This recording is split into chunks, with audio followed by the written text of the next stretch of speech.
Here we have already added a new feature class to our geodatabase. We've added the roads feature class, and we want to define the domain for that guy. We want to sort of limit the possibilities in one of the fields of that roads feature class. And so we want to say that it can be, essentially the equivalent of a major road, a major highway, or a state road, or a dirt road, or whatever. And so to do that, it's at the geodatabase level. So we right-click on geodatabase, and we go to properties. And then most of the time we've been looking in this sort of general tab, but we actually are going to go to this domains tab here.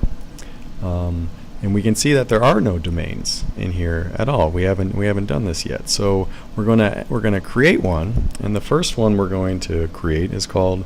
We can just type in that first guy. We're going to call it road class. Let's see if I can type here. And then we can have a description. So this is going to be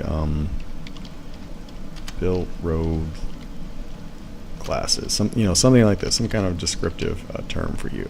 And then in this middle section here, it's the default for the domain is the long integer in this field type. But if you remember, when we created the road class field in our roads layer, we did it as a text, and so we want this guy also to be set as a text. Okay, and in this case we want to sort of set up some codes for what these different road classes can be. And so the first one we're going to define, and you can have it slightly different. This is just to show you how it works, but we're going to say C1, this is major highway. And we're going to have C2, this is, we'll call this guy state road. And C3, we're going to say that this guy is a dirt road. Okay, and again, you could have countless ones, not countless, but you could sure have a lot. We're only going to have 3 for the purpose of this.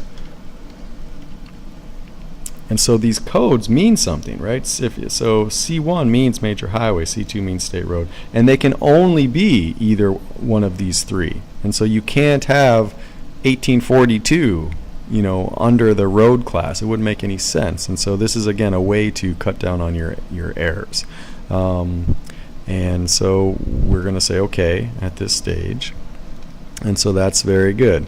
So now that we've created the attribute domain, we need to apply it to the actual road class field. And so what we're going to do now is we're going to say, okay, now we're going to, at this point, go to the roads feature class, and we're going to go to properties here. And we're going to look around here, and then we can find the field properties. We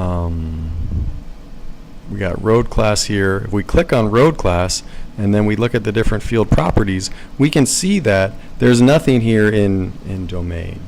But if we click on here, now there's actually an option, and the option we're going to take is road class. And then so now we've assigned the road class domain, which can be C1, C2, or C3, to this guy. Okay, and then we can also have the option of setting a default value if we want to. And in fact, we're gonna take advantage of that, and we're gonna call that guy C2. Okay, so now any new road which we create is going to come with a default value of C2. And I don't know if you remember, but that corresponds to state road. So we're gonna say okay there, and we're gonna stop the video.